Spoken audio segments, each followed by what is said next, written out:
Last week, everything I thought I knew about my marriage and my place in Jake's family came crashing down around me. To understand how we got here, I need to take you back to the beginning. I'm Mia, 32F, and I've been married to Jake, 35M, for 6 years now. We have a beautiful daughter, Lily, 4F, and until recently, I thought we had a pretty good life. I grew up in a small town in Oregon, raised by my free-spirited single mom. We didn't have much money, but we had love and creativity in spades. Mom was an artist, always encouraging me to express myself and follow my passions. When I was 18, I left our little town for the big city of Portland, eager to explore the world and find myself. Those first few years in Portland were a whirlwind. I worked various jobs to make ends meet: barista, bookstore clerk, art gallery assistant. But it was when I stumbled into the world of burlesque that I truly felt alive. I still remember my first show, the nerves, the excitement, the rush of empowerment as I stepped onto that stage. Burlesque became my outlet, my art form, my way of celebrating my body and my sexuality. For 5 years, I lived and breathed the burlesque scene. I performed under the stage name Ruby Sparkle, and I was good at it. I made friends, gained confidence, and even won a few local awards. It was during this time that I also discovered my passion for graphic design, taking classes at a community college between performances. Then, at a friend's wedding in 2015, I met Jake. He was different from the guys I usually dated, more clean-cut, with a steady job as a lawyer. But there was something about him that drew me in. Maybe it was the way his eyes lit up when he talked about his work, or how he listened intently when I described my performances. Whatever it was, we clicked. Our relationship moved quickly. Within 6 months, we were living together. Jake was supportive of my burlesque career, often sitting in the audience, beaming with pride. He said he loved my confidence, my creativity, my zest for life. When I expressed interest in pursuing graphic design full-time, he encouraged me to go for it. A year into our relationship, Jake proposed. It was then that I met his family for the first time. The Robertsons were different. Old money, conservative values, country club memberships. Jake's father, George, 62M, was a retired judge. His mother, Martha, 60F, was involved in various charity organizations. And then there was Jake's sister, Emma, 38F, a high-powered corporate lawyer with a perpetual look of disapproval on her face. From the moment I met them, I felt like an outsider. They were polite, but I could sense their reservations. Jake had told them I was a performer and a graphic designer, but we'd agreed to keep the specifics of my burlesque career under wraps, at least until they got to know me better. The wedding was a compromise, half bohemian, for me, half traditional, for them. I could tell Jake's family wasn't entirely pleased, but they put on happy faces for Jake's sake. After the wedding, we settled into married life. I transitioned to full-time graphic design work, and a year later, we welcomed Lily into the world. Motherhood changed things for me. I loved Lily fiercely and wanted to focus on her and my design career. So, I retired from burlesque. It was a bittersweet decision, but it felt right at the time. Jake supported me through it all, helping with late-night feedings and diaper changes while I worked on building my client base. For 4 years, we lived in a kind of bubble. We'd see Jake's family at holidays and occasional Sunday dinners, where I'd grit my teeth through thinly veiled criticisms about my parenting, my career, my clothes. Jake would usually change the subject or make excuses for them. "They just need time to get to know you," he'd say. I didn't push the issue because I knew how much his family meant to him. Which brings us to last week. Jake's sister, Emma, was hosting a family barbecue at her sprawling suburban home. These gatherings are always tense for me, but I go for Jake's sake and to let Lily spend time with her cousins. The day was going as well as could be expected. I was making small talk with Jake's aunt when Emma approached us. "Mia," she said, her tone sickly sweet, "I was just telling Mom about this great new dance fitness class I've been taking. Didn't you used to be a dancer?" I felt my stomach drop. I glanced at Jake, who was across the yard, deep in conversation with his father. Yes," I said cautiously. "I did dance for a while." Emma's eyes gleamed with something I couldn't quite place. "What kind of dancing did you do? Ballet? Jazz?" I took a deep breath. I could feel the eyes of several family members on me. In that moment, I made a split-second decision to be honest. Actually, I was a burlesque dancer. The silence that followed was deafening. Emma's eyes widened in mock surprise. "Burlesque? You mean like stripping?" "It's not exactly stripping," I tried to explain, my cheeks burning. "It's more of an art form, a performance of taking your clothes off," Emma interrupted, her voice tripping with disdain. She turned to her mother, who had wandered over during our conversation. "Mom, did you hear this? Jake married a stripper." Martha's face went pale. George, who had approached with Jake, started coughing on his beer. And Jake? Jake just stood there, silent. I can't believe this, Emma continued, her voice rising. Jake, how could you marry someone like that? And let her around your daughter? I felt like I'd been slapped. Excuse me? What does my past have to do with my ability to be a good wife or mother? The situation quickly spiraled out of control. Emma ranted about family values and moral decay. Martha looked like she was about to faint. George wouldn't even look at me. Other family members were whispering and staring. And through it all, Jake remained silent. I couldn't take it anymore. I stood up, told Lily we were leaving, and walked out. Jake followed us to the car, but he didn't say a word the entire drive home. When we got home and put Lily to bed, I confronted Jake about his silence. He said he was just shocked and didn't know how to react. But then he said something that broke my heart: maybe we shouldn't have told them. Some things are better left in the past. I couldn't believe what I was hearing. The man who had always supported me, who had said he loved my confidence, was now suggesting I should be ashamed of my past. We had a huge fight that night. I brought up all the times I'd bitten my tongue around his family, all the snide comments I'd endured. I accused him of being ashamed of me. He denied it, but his silence at the barbecue spoke volumes. It's been a week now, and things are still tense between us. Jake's family has been calling nonstop, leaving voicemails about how disappointed they are and they're worried about Lily's well-being. Jake has barely spoken to me, and when he does, it's to ask if I've considered apologizing to his family to smooth things over. I'm at a loss. I don't think I did anything wrong by being honest about my past. I'm not ashamed of who I am or what I've done. Burlesque was an important part of my life. It gave me confidence, helped me embrace my body, and introduced me to a community of strong, supportive women. It's part of what made me who I am today. But now I feel like my marriage and my place in this family are on shaky ground. Should I have lied? Should I apologize now just to keep the peace? Or should I stand my ground? I love Jake and Lily more than anything, but I also love and respect myself. I'm proud of my past and everything I've accomplished. I don't want to teach Lily that she should hide parts of herself to make others comfortable. At the same time, I'm scared. Jake's family is a huge part of his life. If they can't accept me, where does that leave our marriage? And what about Lily? I don't want her to lose relationships with her grandparents and aunt because of me. I never thought my past would come back to haunt me like this. I thought I had left Ruby Sparkle behind when I became a mom, but now I realize she's still a part of me. And I'm not sure I want to let her go. Any advice would be appreciated. How do I navigate this situation without losing myself or my family? Update 1. It's been about a month since my last post, and a lot has happened. First of all, I want to thank everyone for their support and advice. Your words helped me gain perspective and gave me the courage to stand my ground. After my last post, I spent a lot of time reflecting on my relationship with Jake and his family. I realized that this issue with my past was just the tip of the iceberg. For years, I'd been trying to fit myself into a mold to please Jake's family, and in the process, I'd lost a part of myself. I decided it was time for a long, honest conversation with Jake. One night, after we put Lily to bed, I sat him down and laid it all out. I told him how hurt I was by his silence at the barbecue and his suggestion that we should have hidden my past. I reminded him of the Jake I fell in love with, the one who used to sit front row at my performances, who loved my free spirit and creativity. At first, Jake was defensive. He talked about family expectations and how he'd worked hard to build his career and reputation. But as we talked more, he began to open up. He admitted that he'd always felt torn between his love for me and his desire to please his family. He confessed that he was afraid of losing his family's respect, afraid of jeopardizing his career, afraid of the judgment from his conservative colleagues. We talked for hours, dredging up years of unspoken tensions and fears.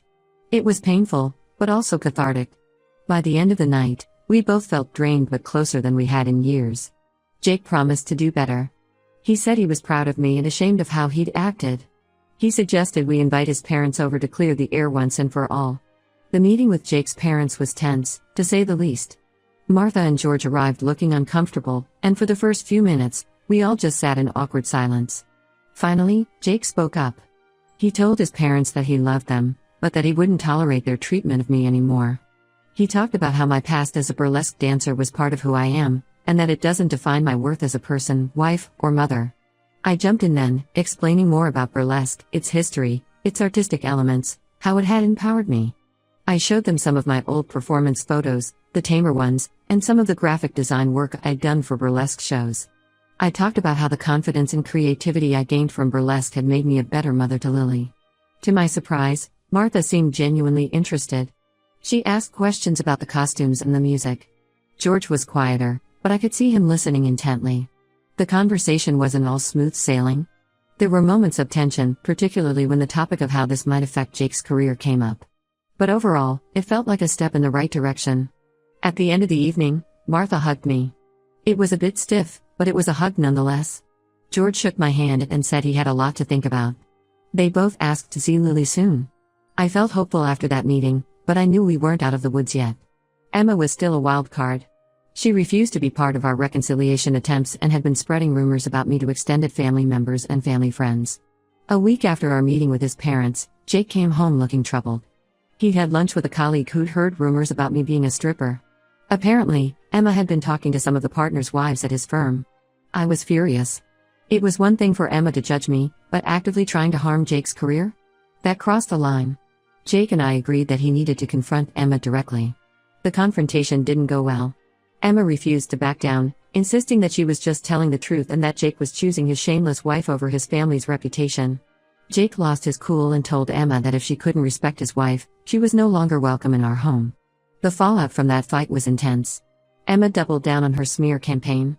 Jake's parents, who had been slowly coming around, were now caught in the middle. They left a voicemail saying they needed more time to process everything. Despite all this external drama, Jake and I have actually grown closer through this ordeal. We've been communicating more openly and honestly than ever before. Jake has been making a real effort to show me how much he values and respects me. He even surprised me by buying tickets to a local burlesque show, saying he missed seeing that spark in my eyes when I talked about performing. As for Lily, we decided to be honest with her in an age-appropriate way. We explained that Mommy used to be a dancer, and that some people don't understand that kind of dancing. We emphasized that it's important to be true to yourself and to stand up for the people you love. Lily, in her innocence, just thought it was cool that Mommy used to dance on stage. It's not all sunshine and roses. There's still tension when we talk about his family, and I worry about the long-term effects this might have on our relationships with them.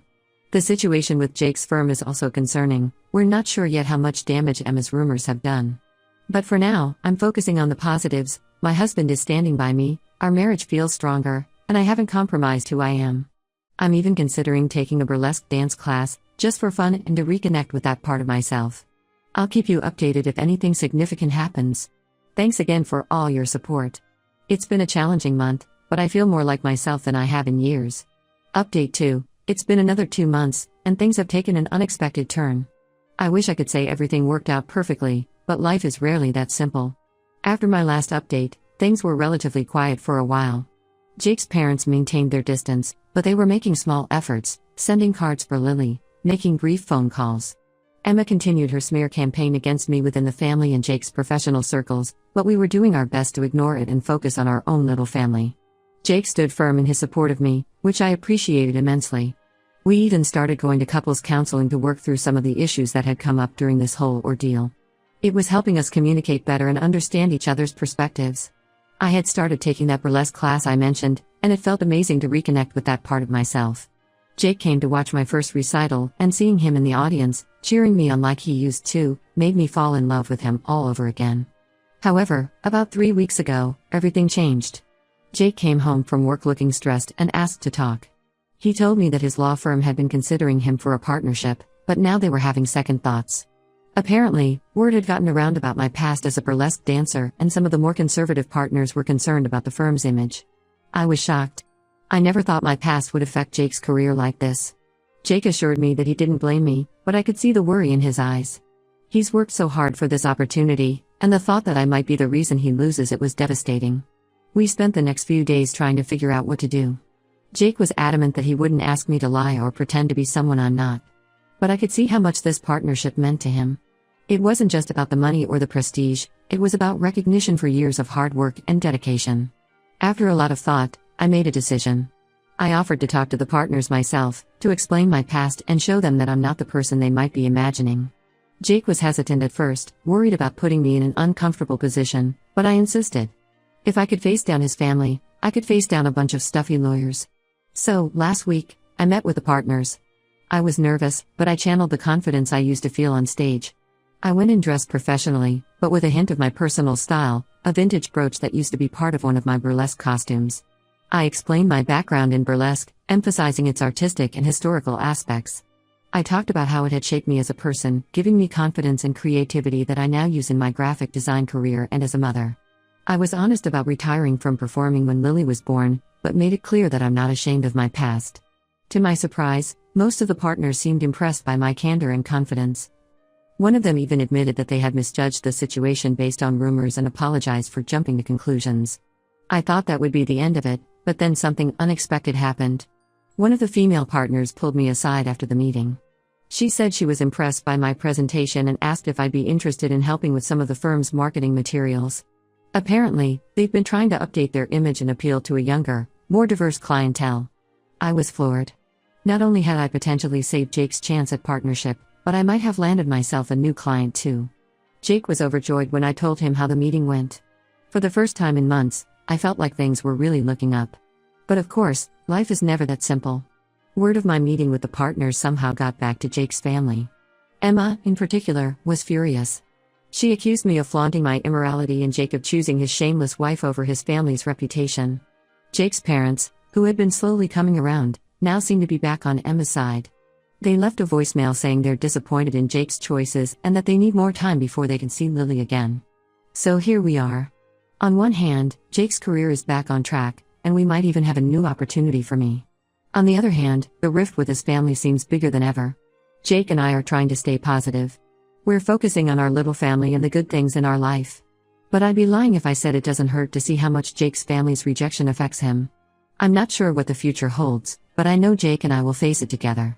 We've come too far and been through too much to let this break us. We're committed to being true to ourselves and each other, no matter what. As for me, I'm feeling more confident than ever in who I am. I'm a graphic designer, a former burlesque dancer, a wife, and a mother. All of these parts make me who I am, and I'm done apologizing for any of it. I'll update again if there are any major developments. Thank you all for your continued support and advice. It means more than you know. Update 3. It's been 6 months since my last update, and I can hardly believe how much has changed. Life has a way of surprising you when you least expect it. First, the good news: Jake got the partnership. His hard work, combined with the impression I made on the partners, paid off. We celebrated with a small dinner party at home, just the two of us and a few close friends. It was a beautiful evening, full of laughter and hope for the future. As for me, that meeting with the partners turned into a regular gig. I've been working on rebranding the law firm's image, and it's been incredibly fulfilling. It's amazing how my past as a burlesque performer has actually helped in this role. I understand the importance of presentation and making a strong first impression. The firm's marketing materials have received positive feedback, and I've even been approached by other local businesses for similar work. Now, for the more complicated part, Jake's family. The rift that started with the revelation of my past has been a roller coaster. Emma has continued her campaign against me, but her influence seems to be waning. Jake's parents, Martha and George, have been on a journey of their own. About 3 months ago, Martha reached out to me directly. She asked if we could meet for coffee, just the two of us. I was apprehensive, but I agreed. To my surprise, she came with an open mind and a lot of questions. She admitted that she had done some research on burlesque and realized there was more to it than she initially thought. We had a long, honest conversation. I shared stories from my performing days, showed her some of my costume sketches, and explained how burlesque had shaped me as a person. Martha listened attentively, and by the end of our meeting, she hugged me and apologized for her initial reaction. George took a bit longer to come around. He was worried about appearances and how this might affect Jake's career. But seeing Jake succeed at work and hearing from Martha about our conversation seemed to soften him. He called Jake about a month ago and asked if they could all come over for dinner. That dinner was tense at first, but as the evening progressed, the atmosphere lightened. George even cracked a joke about learning to dance at his age. It wasn't perfect, but it was progress. Emma, unfortunately, hasn't come around. She refused to be part of the reconciliation and has apparently told Jake's parents that they're betraying her by accepting me. It's sad, but Jake and I have accepted that we might never have a relationship with her. We're leaving the door open, but we're not holding our breath. As for Lily, she's thriving. We've continued to be honest with her in age-appropriate ways, and she's growing into a confident, open-minded little girl. She was overjoyed to see her grandparents again, and they doted on her like no time had passed. In an interesting twist, my burlesque past has opened up some unexpected doors. I was invited to give a talk at a local women's empowerment conference about body positivity and self-expression. It was nerve-wracking, but also incredibly rewarding. Jake sat in the front row, beaming with pride, just like he used to at my performances. Looking back on the past year, I'm amazed at how much we've been through. There were moments when I thought our marriage might not survive this, but we've come out stronger. Jake has shown me a level of support and love I never thought possible, and I fall in love with him more each day. I've learned that being true to yourself isn't always easy, but it's always worth it. I'm proud of my past, proud of who I am now, and excited for our future. Whatever challenges come our way, I know Jake and I can face them together. Here's to living authentically and surrounding ourselves with people who love us for who we truly are.